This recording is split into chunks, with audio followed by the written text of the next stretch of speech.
orang Indonesia milih bisa jadi bukan karena dia suka, tapi karena nggak suka sama lawannya. Mas Pram ini kemarin udah sempat mendeklar bahwa dia hanya mau 1 periode dan kemudian mau pensiun. Politisi, saya mau pensiun. Itu ada komanya bro. Kecuali rakyat meminta. Apakah gaya Mas Pram ini akhirnya nanti cukup bisa menjadi modal untuk dijual ke pemilih kita di 2029 nanti? SBY dulu juga katu delemen, kalem. Gayanya kan begitu, dia santai. Jenderal tapi yang dijual adalah kegagahan, kegantengan gitu. Dan dia juga bukan seorang orator yang berapi-api. Sebagai ketua umum, kemudian PDI Perjuangan mengajukan Megawati Soekarnoputri sebagai calon presiden di 2029. Nggak rugi juga buat PDI Perjuangan.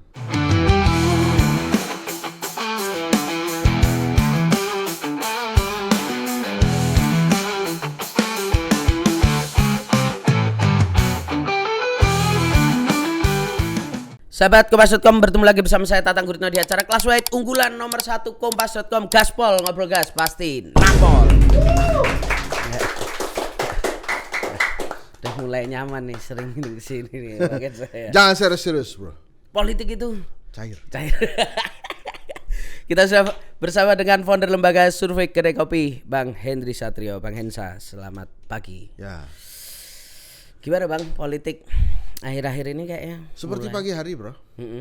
Kadang hujan, Yes. kadang cerah, tapi macet udah pasti. Udah pasti. Walaupun cerah macet pasti.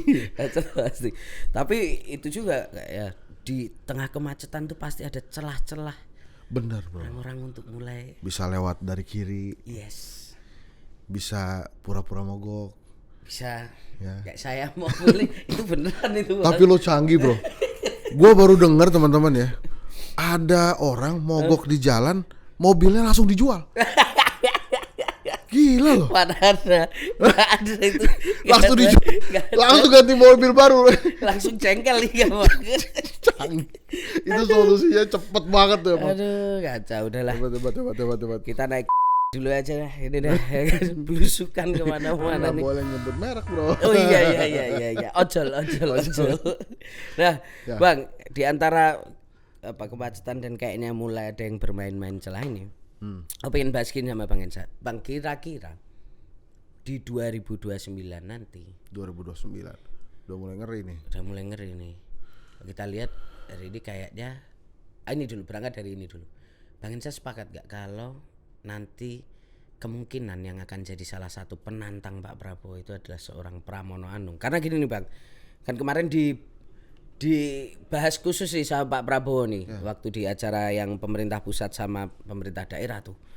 Mas Pram, walaupun dari PDIP saya tetap dukung, tapi 2029 ya terserah nanti. Wah, kan jadi waduh DKI. Sebelumnya dia ngomong lagi kan, kalau nggak suka tarung 2029. Jangan rusuh-rusuh kayak demo kemarin kan, gitu kan. Nah, apakah ini juga akan menjadi penanda, satu sinyal bahwa Mas Pram ini juga punya potensi untuk melawan atau maju di 2029?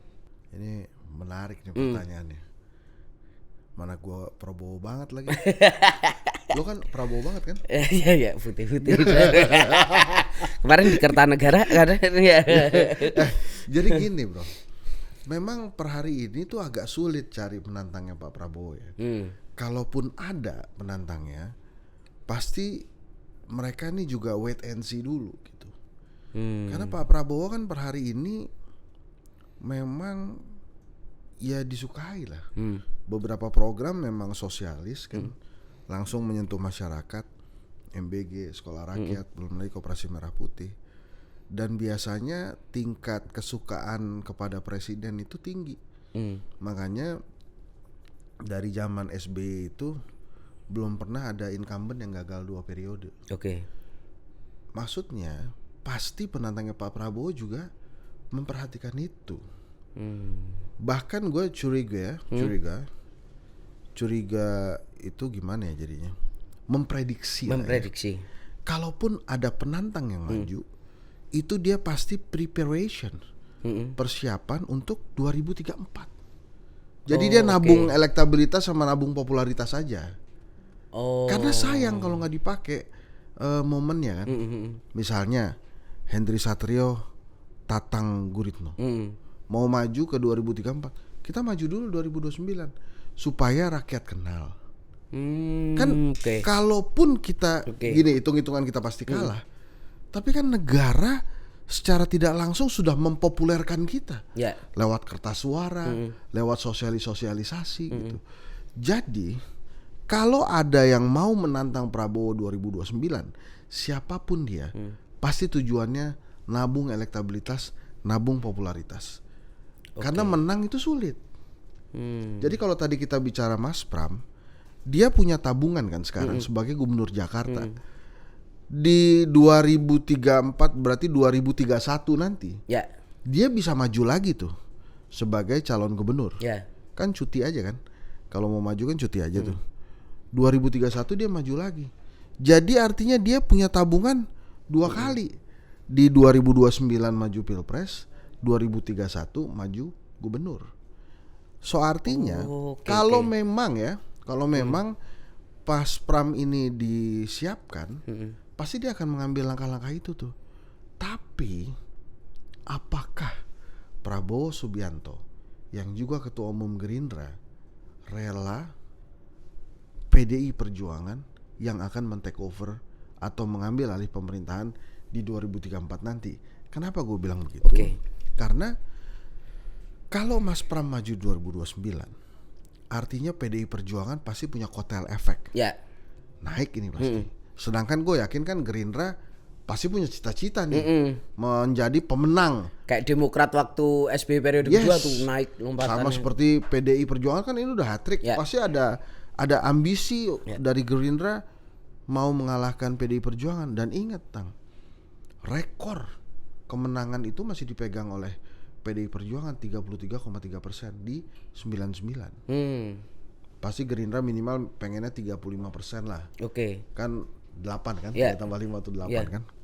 Nah jadi kalau misalnya Mas Pram maju, itu kepentingannya satu, nabung popularitas dan elektabilitas buat 2034. Yang kedua, kotel efeknya PDI Perjuangan. Ini not to mention tiba-tiba Bu Mega misalnya berubah, Ganjar lagi aja maju misalnya. Karena Ganjar sudah punya tabungan elektabilitas sama popularitas kan. Jadi dia bisa jadi 2 kali pemilu maju, yang ketiga 2034 misalnya dia jadi. Atau ya memang didorong yang baru ya Mas Pram ini. Tapi kalau apakah kemudian berpotensi, gerakan-gerakan yang dilakukan oleh Mas Pram sudah terlihat nih. Mulai nampak itu ya, Bang. Salah satu quote yang paling gue suka, takut masuk gorong-gorong karena saya kerja pakai otak. Itu langsung menjurus ke Jalan Kutai Solo itu. Dan dia tidak tahu ya, sekarang itu kan banyak yang dulu andaikan nggak masuk gorong-gorong gitu kan. Banyak yang melihat bahwa Pak Jokowi itu kan waktu itu ininya kan ketika mulai masuk gorong-gorong tuh popularitas mulai itu kan. Iya. Walaupun sebenarnya Mas Pram mesti siapin satu ciri khas lagi nih. 2 presiden kita, yang ke-7 dan ke-8 punya satu ciri khas yang sama. Apa itu, Bang? Mobil, bro. Jokowi gara-gara SMK, mobil SMK menjadi presiden. Pak Prabowo begitu jadi presiden muncul maung, bro. Ini Mas Pram mesti apa punya nih? kira-kira Jangan mobil ini jadi kendaraan yang akhirnya bisa membantu Mas Pram nih ya kan. Jadi Pramono Anung ini kalaupun maju, dia pasti punya target-target tertentu, bro. Kadang kan adalah transit kan, menuju ke Surabaya transit di mana gitu kan. Mau menuju ke Bandung transit di mana. Ini sama juga, mungkin bisa jadi di 2034 adalah tujuan utama, tapi 2029 transit dulu deh. Cobain dulu deh gitu ya, ngambil tabungan dulu. Tabungan elektabilitas, popularitas supaya orang kenal kan. Sebab kan Mas Pram ini kalem, bro. Dan dia ketua Dewan Pembina IKAVIKOM Unpad, bro. Ya kan, ketua umumnya, dia ketua Dewan Pembina gitu. Tapi presidennya gue Prabowo. aman ya. Aman. Oke. Gitu, kira-kira. Nah, berarti kalau kita lihat tapi hari ini misalnya secara gaya Mas Pram kan selalu menunjukkan bahwa dia tuh bahkan secara terbuka ngomong kalau nggak terlalu menikmati atau nggak terlalu suka bermain di panggung popularitas. Iya. Lebih suka bermain di balik layar, teknokrat gitulah ya. Administrasinya bagus, makanya dia jadi Seskap. Kemudian di PDI Perjuangan kan dia juga sekjen. Sekjen dulu. Nah, apakah gaya Mas Pram ini akhirnya nanti cukup bisa menjadi modal untuk dijual ke pemilih kita di 2029 nanti? Gaya teknokrat, bukan yang muncul di panggung dengan popularitas. SBY dulu juga katu delemen, kalem. Di gayanya kan begitu, dia santai. Jenderal tapi yang dijual adalah kegagahan, kegantengan gitu. Dan dia juga bukan seorang orator yang berapi-api. Tidak seperti Prabowo, bahkan tidak seperti Megawati Soekarno Putri gitu. Tapi akhirnya dia dipilih. Jadi masyarakat Indonesia ini memang kalau menurut saya dia pilih emang sesuai dengan hati aja. Dan ingat gak teori gue itu? Orang Indonesia milih bisa jadi bukan karena dia suka, tapi karena nggak suka sama lawannya. Henry Satrio Tatang Guritno maju nih. Henry Satrio kepilih. Bukan berarti ini semuanya yang milih ini suka sama gue, nggak. Bisa jadi banyakan yang nggak suka sama lu, Tang. Iya. Jadi ya udah maju aja. Pasti kan ada yang nggak suka sama lawannya Pram kan. Dia pikir gitu. Ya udah maju aja. Gitu. Seberapa besar kira-kira dipilihnya kan nanti. Ya itu tadi gue bilang, karena gue yakin dia punya tujuan transit. Oke. Nah tapi kalau tujuan transit ini gue nggak hanya ngomongin Pram ya, siapapun nanti yang maju. Misalnya nih, karena sudah berhasil lolos verifikasi, Muhaimin Iskandar maju. Kalau dia tiba-tiba sekarang Prabowo Muhaimin atau dukung Prabowo, ya Caimin emang canggih lah begitu-begitunya. Tapi kalau tiba-tiba dia Muhaimin Iskandar maju, itu juga pasti tabungan, menabung untuk 2034. Bahlil maju begitu juga, Julhas maju begitu juga, AHY maju begitu juga. Pasti mereka ya, ini mohon maaf nih, bukannya gue so tau nih. Misalnya besok mau pendaftaran, itu pasti menghadap Pak Prabowo. Pak Prabowo, saya izin, saya ingin maju ke perhelatan Pilpres, cuma bukan untuk mengalahkan Bapak. Saya mendukung Bapak, tapi saya perlu menghidupi partai, Pak. Ya, menambah kursi gitu kan. Ya. Gitu. Jadi saya minta izin. Loh, kamu mau lawan partai saya dong? Nah, kalau begitu kan sudah natural, pasti ada kompetisi, Pak, di antara partai kita. Karena kan kalau pileg kan yang maju adalah partai politik. Jadi saya izin, Pak, gitu. Prabowo karena nasionalisme, seorang tokoh bangsa luar biasa, negarawan, ya udah diizinkan aja, karena toh dia tahu lawannya pasti kalah. Cuma ya itu pasti ada tujuan-tujuan tertentu, minimal 2034. Karena kalau lo sampai nggak maju 2029, lo kehilangan satu momen politik penting, dan itu tadi popularitas gratis. Iya, popularitas gratis. Negara menyediakan itu. Kertas suara muncul terus kan. Muhaimin Iskandar kemarin udah duluan tuh satu. Gitu, walaupun kalah ya nggak apa-apa juga. Tapi penting PKB-nya tapi naik tuh kursi. Naik. Dan gua rasa itu di Figura kali itu kertas suara ya. Saya pernah ada jadi dalam kertas suara gitu. Itu susah lah, Bro. Masuk dalam kertas suara tuh nggak gampang. Ya apalagi kemarin kalau kita lihat kontestasi kemarin, dari beberapa ketum yang atau elit parpol yang ngejar ya cuma Caimin doang ya akhirnya bisa masuk kertas suara kan. Itu drifting, Bro. Dari Prabowo Caimin bisa tiba-tiba ke Anies, geser AHY. Ya, benar. Luar biasa. Nah, Bang, kalau kita lihat sejarah itu kan misalnya dari zaman Pak Jokowi. Kemudian Pak Jokowi, Mas Anies, kemudian Mas Pram. At least misalnya kayak Pak Jokowi dan Mas Gubernur Anies, Gubernur Jakarta nih. Ahok disebut dong. Ya tapi Ahok kan nggak maju Pilpres, Bang. Ini aku mau bicara yang maju-maju ke Pilpres. Yang maju-maju Pilpres. Mas Pram juga baru rencana kan. Pak Jokowi kan. Menurut Tatang itu juga rencananya. Oh ya, mungkin berencana. Mungkin berencana. Pak Jokowi nggak sampai satu periode kemudian maju ke Pilpres 2014. Mas Anies satu periode full, kemudian maju lagi. Maju ke Pilpres. Ya. Nah, Mas Pram ini kemarin udah sempat mendeklar bahwa dia hanya mau satu periode dan kemudian mau pensiun di semua jabatan publik, katanya. Jabatan politik saya udah capek, udah. Berarti kalau nanti di 2029 kayaknya Mas Pram tuh udah 30 tahun menjadi pejabat dan katanya mau capek. Tapi pertanyaan gini bang. Tunggu bentar, gue komentarin itu dulu ya. Oke. Politisi, saya mau pensiun. Itu ada komanya bro. Kecuali rakyat meminta. Atau rakyat menginginkan. Ya. Ada yang janji mau pulang ke rumah bro, nggak mau politik ya tetap aja. Kenapa? Karena rakyat meminta. Rakyat membutuhkan gitu. Mau jadi orang biasa tapi ternyata gelanggang politik masih harus digaskan lagi gitu ya. Gitu. Ada juga itu. Kalau ya. Anies bro, saya setelah ini akan selesai pensiun karena memang rakyat nggak mau.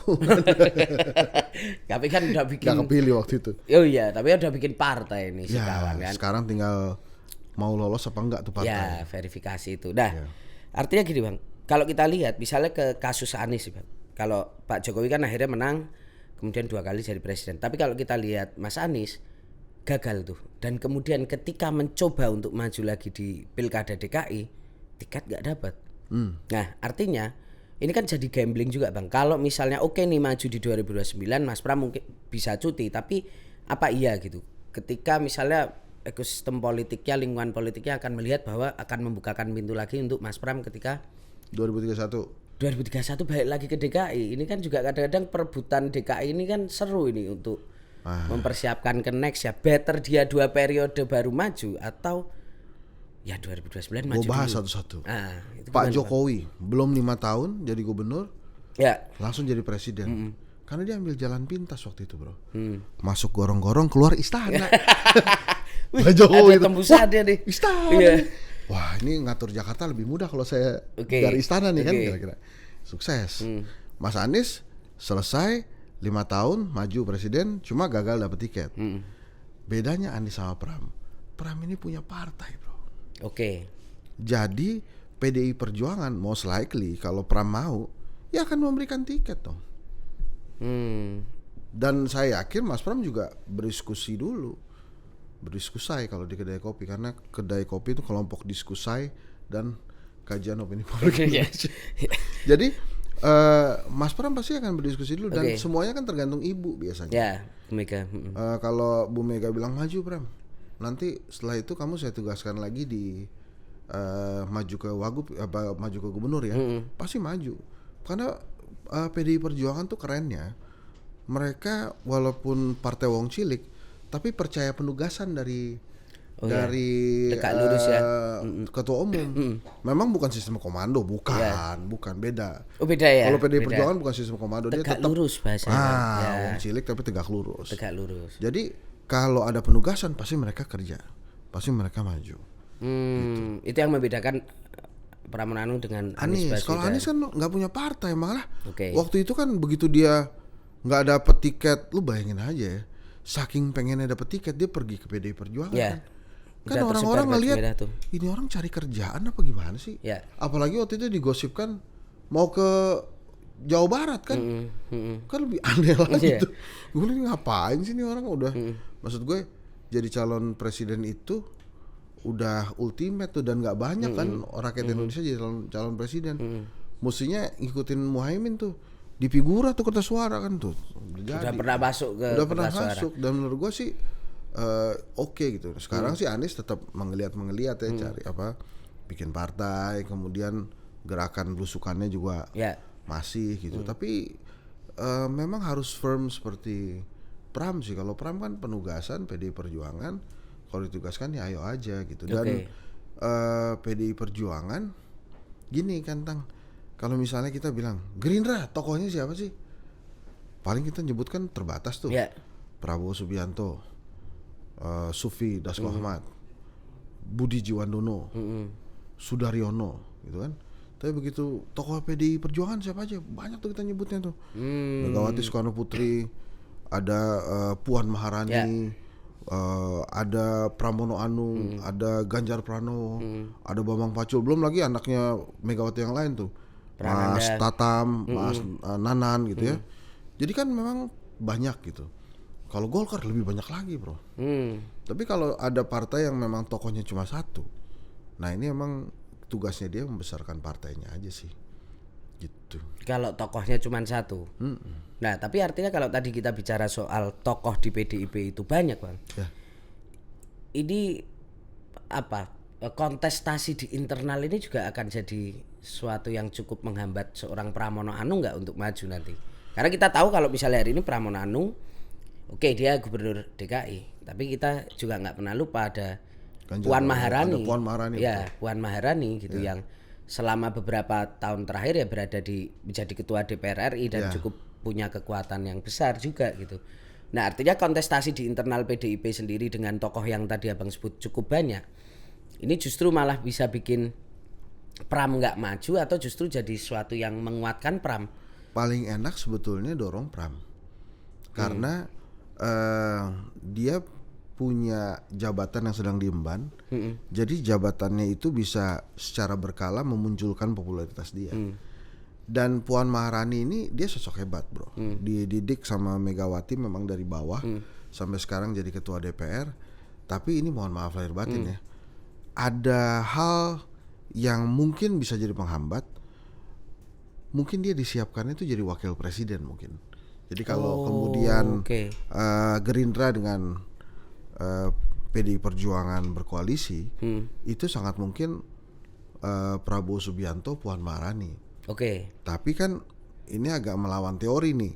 Kalau di babak kedua atau periode kedua ada 2 partai politik dalam pencalonan, ini biasanya yang paling diuntungkan adalah wapresnya. Justru kotel efeknya ke partai yang wapres buat ini. Di 2034 maksud gua. Ya. Jadi Prabowo nih seperti sedang membesarkan PDI Perjuangan dan membesarkan Puan Maharani.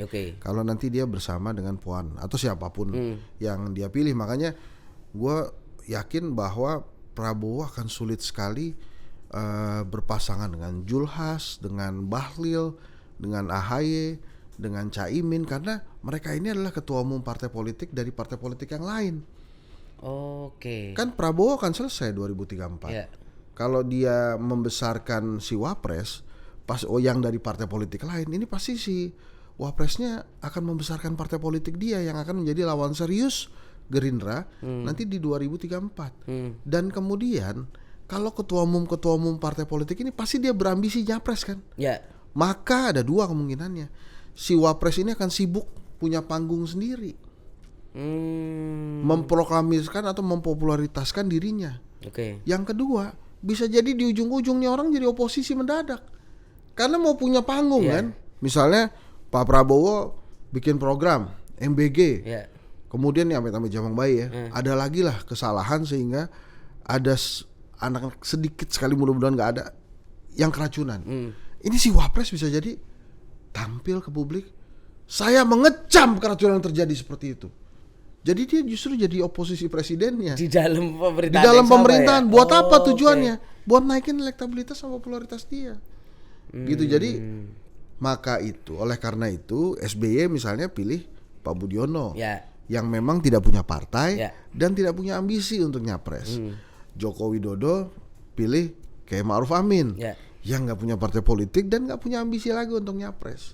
Jadi mungkin Pak Prabowo juga akan cari ya akan seperti itu nantinya. Tokoh non partai. Tokoh non partai itu Prabowo Subianto dipasangkan dengan Henry Satrio juga menang, bro.